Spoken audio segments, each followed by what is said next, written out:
என் தாயாரு ஆமா ஆக்ரோஷக்காளி ஆமா பேர் கொண்டவா எப்படி அவ கோபப்பட்டு இந்த புவிக்கு வரும்போது ஆமா அவளுடைய பாதம் இந்த புவியில பட்டா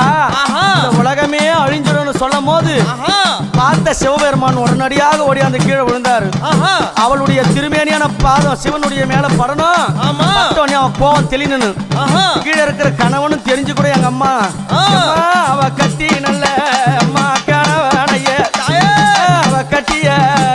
கணவனைய அவ காலால மேதித்தவளா அவ கட்டிய அம்மா கணவனைய அவ காலால அம்மா மேதித்தவளா அவ புலித்தோளாட காரியா அவ சில வளர்ந்த புங்காவன